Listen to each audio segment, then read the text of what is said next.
A Mochi moment from Mark, who writes, I just want to thank you for making GLP-1s affordable. What would have been over $1,000 a month is just $99 a month with Mochi. Money shouldn't be a barrier to healthy weight. 3 months in, and I have smaller jeans and a bigger wallet. You're the best. Thanks, Mark. I'm Myra Ahmed, founder of Mochi Health. To find your Mochi moment, visit joinmochi.com. Mark is a Mochi member compensated for his story. This podcast is sponsored by Talkspace. Last year, I went through many different life changes. I needed to take a pause and examine how I was feeling in the inside to better show up for the ones who need me to be my best version of myself. When you're navigating life's changes, Talkspace can help. Talkspace is the #1 rated online therapy, bringing you professional support from licensed therapists and psychiatry providers that you can access anytime, anywhere. Living a busy life, navigating a long-distance relationship, becoming a first-step father, Talkspace made all of those journeys possible. I could speak with my therapist in the office. I could speak with my therapist in the comfort of my home. I was never alone. Talkspace works with most major insurers, and most insured members have a $0 copay. No insurance, no problem. Now get $80 off your first month with promo code SPACE80 when you go to Talkspace.com. Match with a licensed therapist today at Talkspace.com. Save $80 with code SPACE80 at Talkspace.com. You're listening to the Cruise Tips TV Unplugged podcast. Today, we're looking back at cruising in 2025. We're going to talk about what we got right, what surprised us, and what missed the mark. Welcome to Cruise Tips TV Unplugged.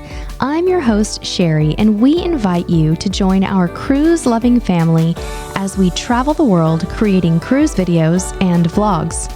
In this podcast, we talk tips, tactics, and strategies to help you make every cruise your dream cruise. So it's a time of reflection. That is exactly right. Yeah, it's time. 2025 is almost behind us. And I feel reflective. I also feel like I have a lot more opinions than I normally do right now about things. Oh boy. I think there's been a few shakeups in the industry this year. You know, we went through the big shakeup. Obviously, COVID was the hugest shakeup we've ever had. And then we sort of had this like new normal of coming back into cruising after COVID, right? You had to kind of adjust to the new way of things. And then cruising just started to boom, right? It just came back, and it came back with a vengeance. It's absolutely more profitable and contributing more to the global travel industry than we ever could have expected. But with that comes a lot of growth from the cruise lines, and maybe some good decisions, maybe some bad decisions. So we're going to talk about that stuff, but we're also going to talk about personal stuff. So we're a few years away from COVID already. Yeah. So are you saying that there's still ripples kind of going through the industry? I don't think so. I don't think there's ripples of it. I think it's just that that marked a time for me when I feel like, you know, because cruising stopped, I feel like we sort of started over. Cruising sort of started over as an industry at that time, and it's changing every single year, right? So we're not talking about COVID anymore. We're not talking about pent-up demand anymore. We're talking about new things. But it does morph a little bit with every season, with every year. And I think we're in a totally different season now than we were with COVID. Good. Yes. No more COVID talk. No more COVID talk. Don't ever bring it up again, right? All right. So today we're going to talk a little bit about some trends that we talked about and we kind of predicted correctly, some things that we didn't see coming in the industry. We're going to talk about what cruises we took last year and what we kind of got right personally, but where we also missed the mark maybe a little bit with cruising in the last year. We're going to talk about cruise lines that kind of quietly over-delivered and things that sounded great that weren't, and then some changes that maybe we have made personally and what we're looking forward to in the future. So that's kind of a lot to cover. It is. It is a lot to cover. So let's start with trends from the last year, right? I think at the beginning of the year, we pretty much called it with some things that were going to be coming, which would be an increase in crowds because we started to see a trend of overbooking last year in the industry, right? People showing up at the cruise terminal being turned away, just like the airlines are doing. The cruise industry started doing that. So we knew, okay, gosh, we're sailing at above full capacity right now, which is going to mean crowds. And of course, the writing was on the wall that the prices were going to go up and there was going to continue to be cruise price inflation. And I feel like both of those things have pretty steadily happened. I mean, it's, there's no secret that cruises are expensive right now. The cruise companies feel that they can charge a pretty penny because there's so much demand and they're filling the ships, in some cases overfilling them when you have third and fourth passengers in a room. So I think that that's the writing on the wall that that absolutely continued throughout 2025 and is still going strong. What do you attribute that to? I think mostly demand. People just want to travel. They want to travel. They want to cruise. Cruising is becoming more popular. There have never been more ships, right? There's more choices for people, regardless of their travel style. And there's just, there's a huge demand. I think it will correct. I think typically that tends to happen. I don't want it to correct because usually that means something bad happens with the economy or with, some kind of a security or safety situation happens where people can become afraid to travel or an economic upset happens. So we don't want that to happen. But, it's cruising's past catching on. It's caught on. And every year there are hundreds of thousands of new people coming into the cruising world. It's very mainstream. Yeah, it's become more mainstream. Yeah, I think that people probably, like we did, have come to the conclusion that it's a great package deal. Yeah. I was reviewing the CLIA website, though, and their update for the percentage of global market share that cruise has in the travel, like the whole entire travel industry as a whole, is something just over 2%. So 98% of the world's travel is non-cruise, right? Mm-hmm. But I mean, it's still this multi-billion-dollar industry at having only 2% market share. And I think that will continue to grow. Well, when I say it's a good package deal, what I mean is it's not a good value. It's it's kind of like everything is there for you in one simple package, even though it may be an expensive package. Right. You don't have to worry about all these separate things. Like if you were to just jump in your car and say, I'm going to travel and hopefully stay here or even fly to a destination, you don't have to worry about where your meal's coming from, things like that. So with that regard, it really is a nice package deal. It's so true. And I think cruising appeals to people who want a done for you vacation experience. Very much so. And there's certain destinations where that can actually really make sense, right? I was interviewed last month by USA Today about this idea of the fact that there are certain places in the world where it's kind of optimal to take a cruise. And there's certain people and there's certain phases of life where cruising is optimal. And much of that is because it's done for you, right? Let's just say you wanted to take a multi-generational trip. Cruising is so optimal because every single person who comes on that multi-gen trip is going to have something for them if you pick the right ship, right? The grandparents are going to have something to do. The parents can send the kids off to the kids' camps and they can have a date night. Everyone is going to be happy, right? So multi-gen people like the done for you. Also, some destinations that are intimidating to travel to. Japan, Asia, where you've got a language barrier and a transportation barrier, and it's really scary to go for the first time. Excellent choice for cruising. Also, as people get older and want to relax, the ship becomes the destination for them. Certainly for a lot of younger people, the ship is the destination too. But as we seek to find a vacation where you just get to relax and not have to worry and you get to unpack one time, cruising kind of fills that need. And I think the cruise companies they're continuing to get better in some ways at making cruises done for you. But as we're going to talk about today, I think they're also getting worse at it in the sense that they're overcomplicating things in some ways that I think are very dangerous and that are going to turn people away and make them choose other brands. So we'll talk about that. But I think that leads kind of into our next discussion point, which is things that we didn't see coming this year. I feel like one of the trends that I would never have predicted would happen is the overcomplication of cruising. Some cruise lines kept it really simple this year. They didn't introduce new crazy packages. Their pricing stayed pretty transparent. You had a cruise price, you have a drink package price, you have an internet price, and that's what you get. But there was this trend of the cruise lines rolling something out that you needed a stinking PhD to understand. And I mean, sometimes I felt like I had to get on the phone with my travel agent, Wendy, just to decode something. And I'm just wondering how these poor travel advisors are staying on top of all of this change. I mean, these are very nuanced packages and loyalty schemes and things that are just, they're really hard to keep track of.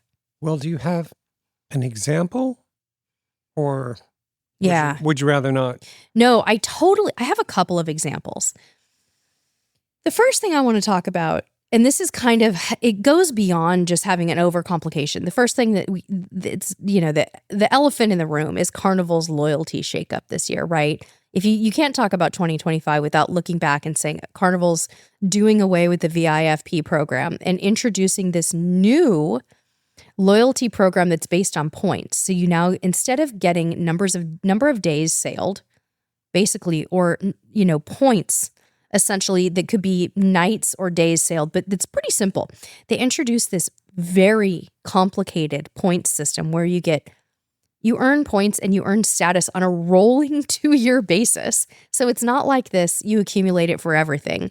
And you get points for your expenditures, your shore excursion, your dining, your drinks, and your credit card spend. That is really complicated for the lay person to keep track of. And what's worse, and where it also got complicated, is that they weren't grandfathering in some of their lower tiers. Only their very highest tier was getting grandfathered in. And I'm going to be honest, okay? I'm platinum with Carnival. I should be really interested in this, but I found their system to be so complex that I didn't even want to look at it.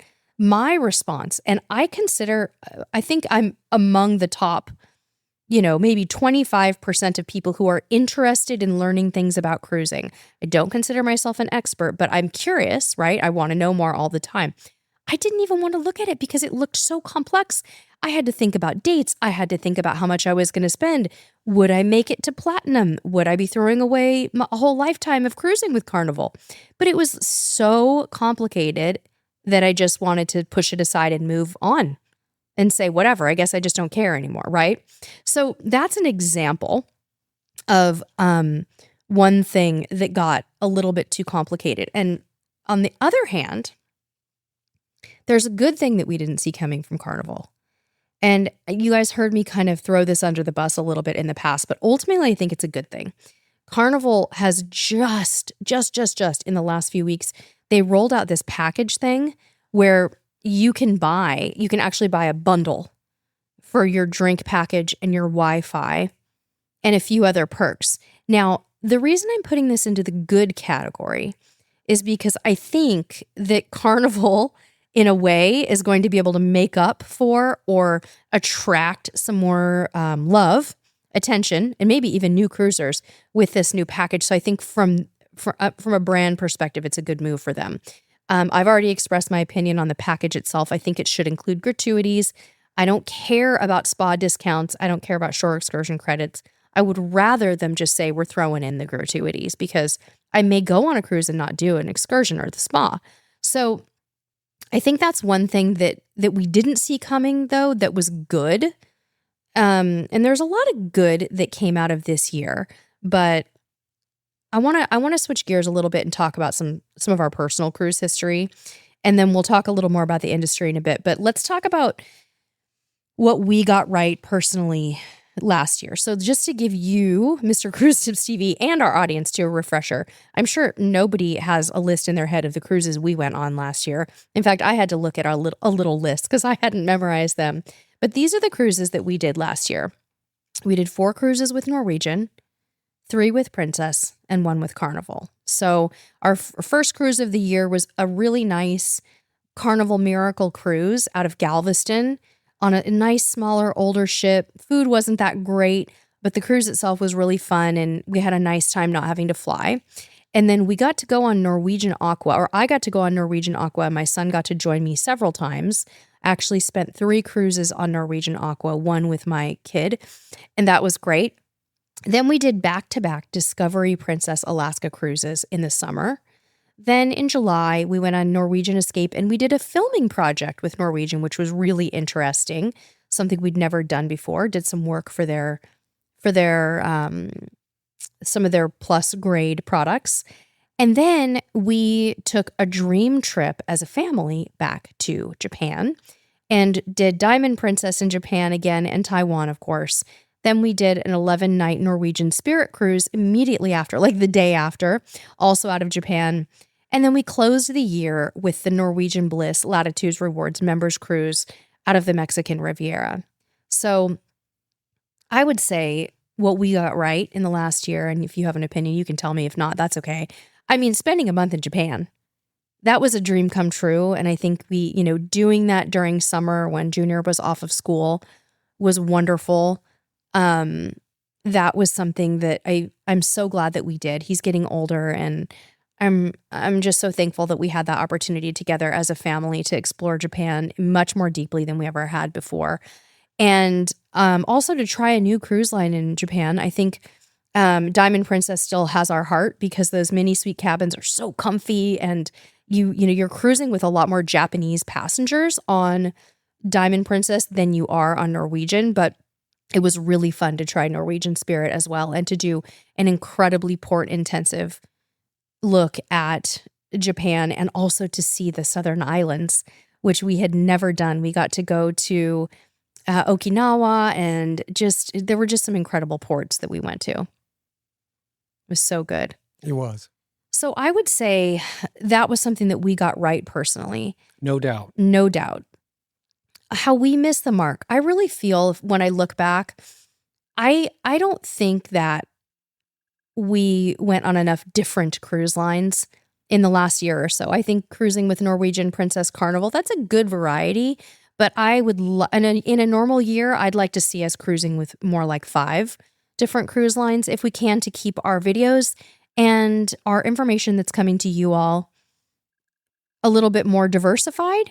And I think in the next year or so, that's going to be a goal of ours. But, sometimes it doesn't work out that way, right? You're quote unquote busy with life or whatever, or, a farmhouse that needs a lot of updating and a lot of money, which is kind of our story this year too. Well, there are other factors too. Money, scheduling. Sometimes, yeah, sure. Sometimes, in fact, last year, we did what we could. Yeah. It's not like we were zeroed in on a particular line. Right. We just went where the value was. Yeah, sure, exactly. Where everything lined up. Right. And I think it was a great year. But when I look back on it, I think I'd like to see us exploring some new things this year too. It's been a while since we've been on Royal Caribbean. Would love to get back on Royal Caribbean, but that comes back to that value again, and that price proposition. I think in the last few years, Royal Caribbean, it's made it harder for us to choose to cruise with them because it's gotten to the point where it's pretty much double any other cruise that we look at. So that's also a really difficult thing. So I think that's all I really want to say about our year in cruise. We could have done a full episode on our cruise history, the top moments and all of that. And we may still do that, but I want to keep the focus on the whole industry and what other people are interested in, because they can see what we've done on our cruises throughout the year. So let's talk about, I think, some of the cruise lines and the cruise news that kind of quietly over-delivered this year.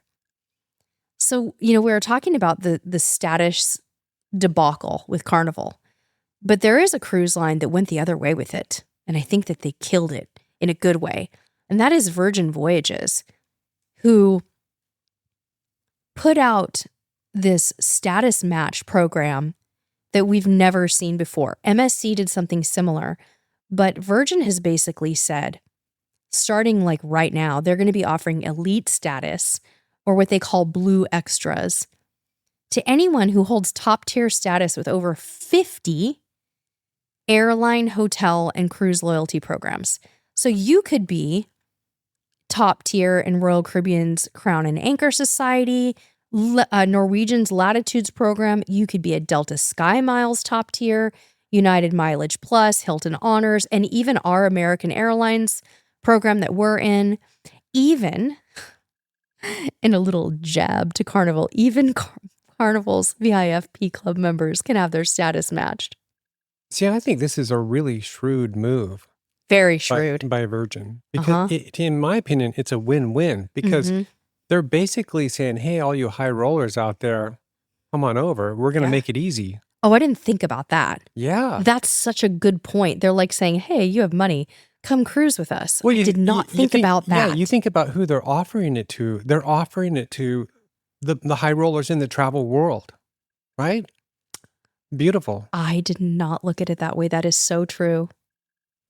Smart. Really smart. It's a bit tricky, though, because you got to get on it. They're only offering this between now and January 16th, 2026. And you have to book a sailing before March 31st, 2026. But you can cruise between now and summer 2027. It just has to be booked. It has to be booked before March 31st, 2026. So you've only got 3.5 more months. And you have to cruise between now and summer of next year, which is basically an 18-month window. That's a great period of time. So if you do decide to do this, you're getting what's called Blue Extras, which is like their morning lattes, complimentary laundry, cocktail events, special guest services. So check it out, you guys. You might be surprised. You may qualify. Your level in some kind of a travel program may qualify. So please check. I think for us, we would qualify based on several different tiers. Like we have Hyatt status, we have American Airlines status, we have status with Princess, with Carnival. So check into it and see if this might be something that would interest you. I think that if we're looking at the quiet things that cruise lines quietly over-delivered, I think that's a good one. I noticed this last year that Princess Cruises did something smart. They had made some changes to their Princess Plus and Premier packages, and customers spoke up and said, we don't like this. And Princess immediately backed off, said, we're sorry, we hear you. Effective immediately, this is what we're doing. I think that was the slickest PR move of the year. In light of what was going on with other companies being a bit rigid with things, I think that was so smart. So along the same lines, I think there were some things that sounded like they were going to be really great, but at the end of the day, cruise passengers didn't love them. So I want to talk about that. I think a lot of these cruise packages are part of that. I think More at Sea is another example of that. But the good news is Norwegian has listened and they have gone back to Free at Sea.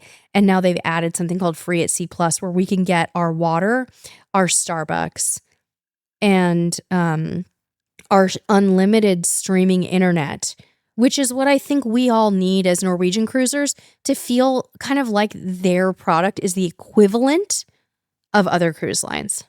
I think that may be something that if you're not familiar with Norwegian, you might need to back up and give a little bit of a history of what happened. Yeah. Because when you say More at Sea, people may not know what you're talking about. So is there any way that you could kind of... Yeah, I'll give the high level overview. Yeah, let's do that. Okay, so for many, many years, Norwegian Cruise Line was well known for their package offering. So when you book with Norwegian, you had two ways to book. You basically had what's called a sail away rate, which is just your cruise cabin, okay? Or you could book what was called Free at Sea. Free at Sea had a combination of perks that you could choose from cafeteria style. So you could say, I want the dining, I want the drinks, I want the free airfare. And there were other things too. But it wasn't super complicated. It was a menu that didn't change much for many years, right? Then they did a big old campaign last spring where they said they were going to offer you more at sea. Instead of Free at Sea is now becoming More at Sea.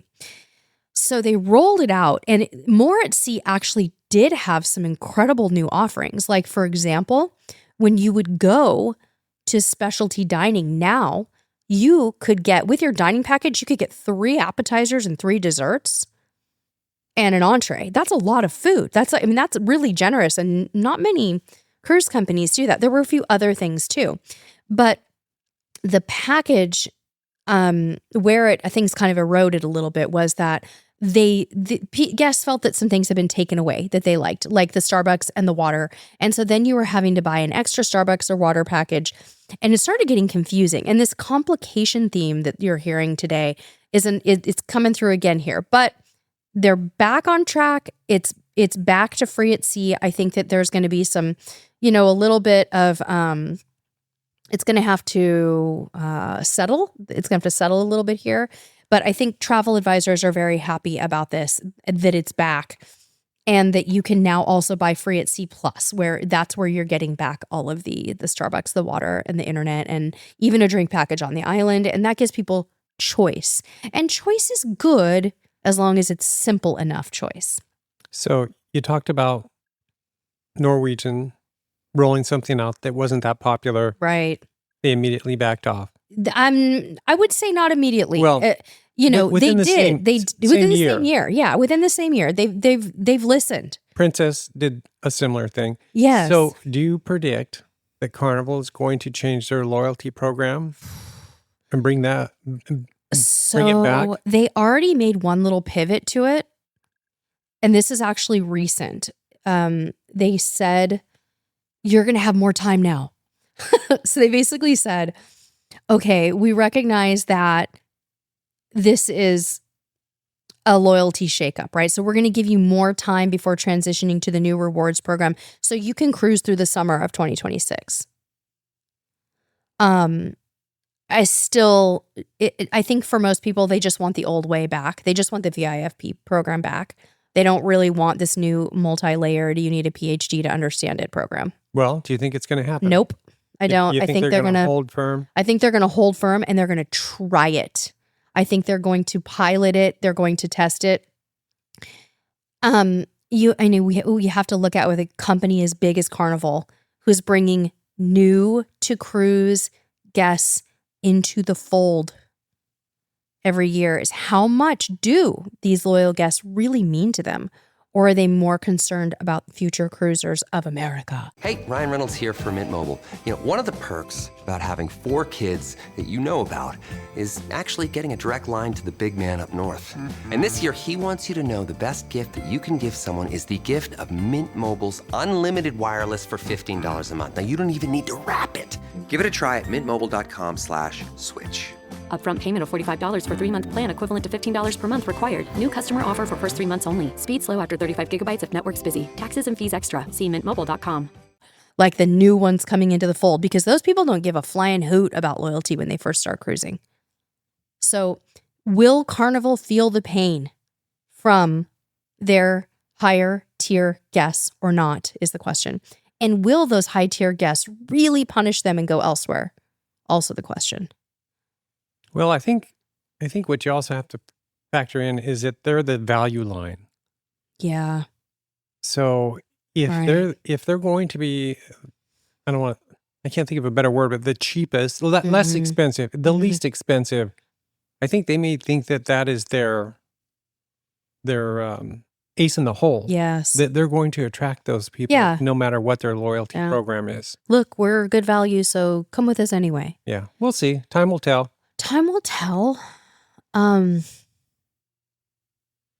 going to be interesting to see how that whole thing shakes out. I still see people commenting though, even on our stuff, our videos about Carnival.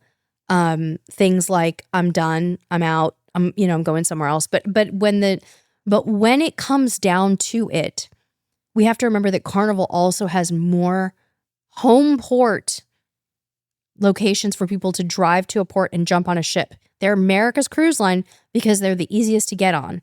We can cruise out of Galveston with them. When we lived in California, we could drive to multiple ports.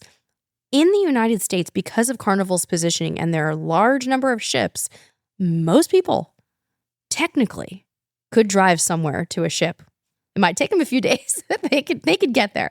So that might continue to be a factor. So next, we're going to talk a little bit about what changed cruising for us personally this year. This was hard for me. I had to think about it. And some of it doesn't even have to do with cruising. It's just travel in general. But a couple of the things I think that changed for me was I got a little tired of the crowds.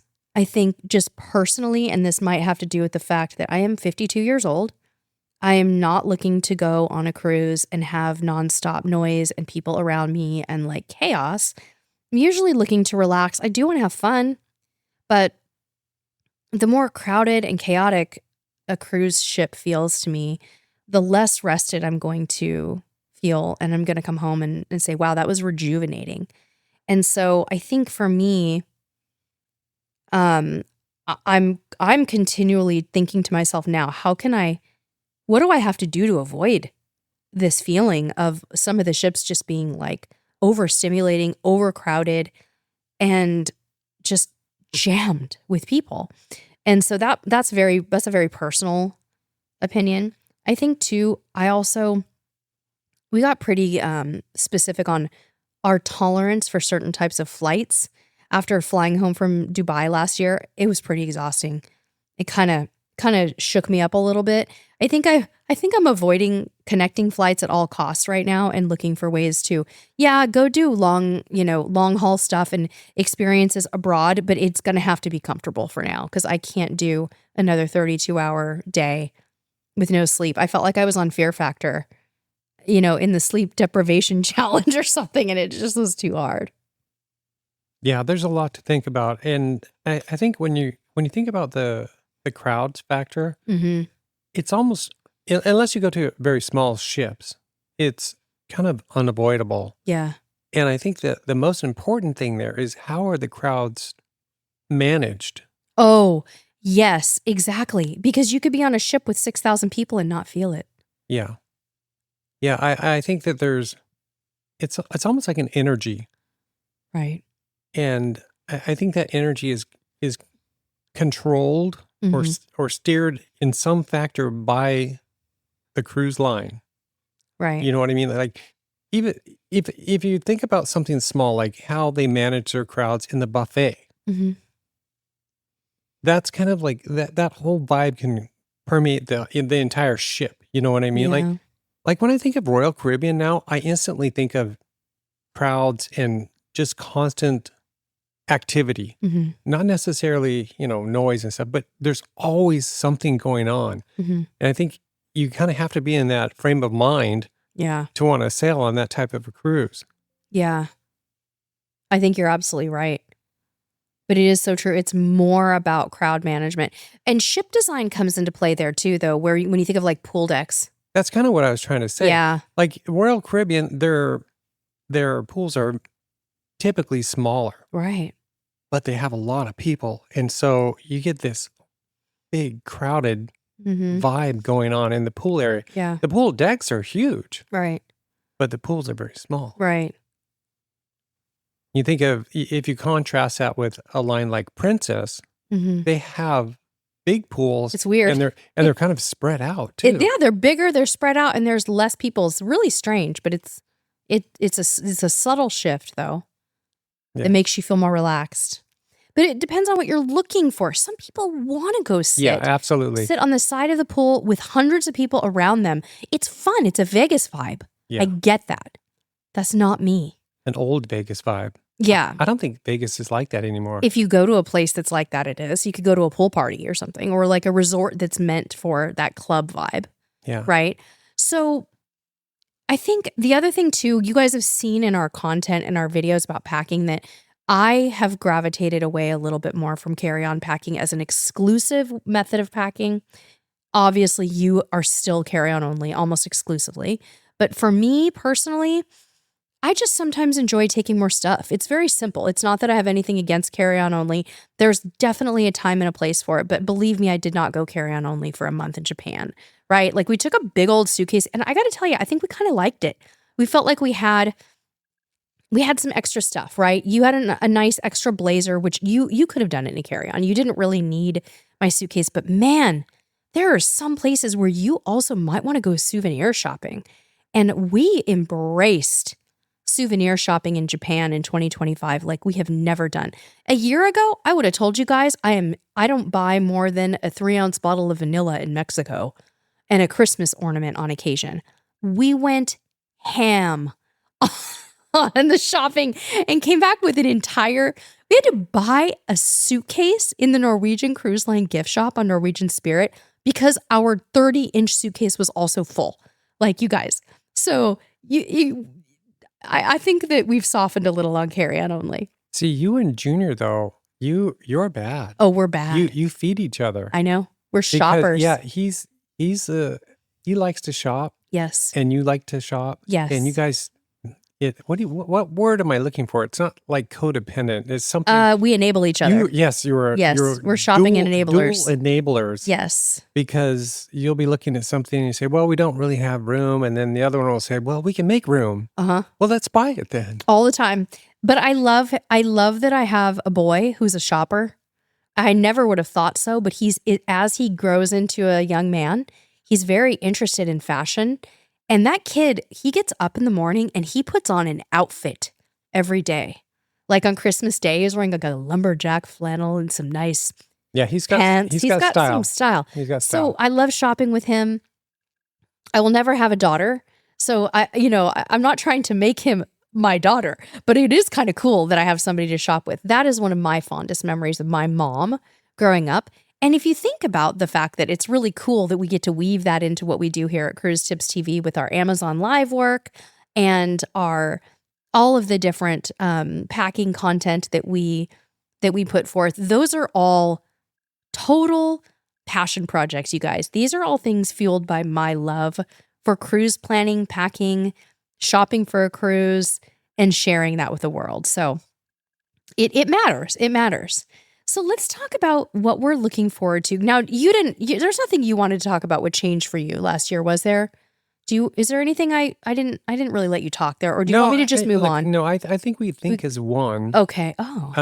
The crowds, collective.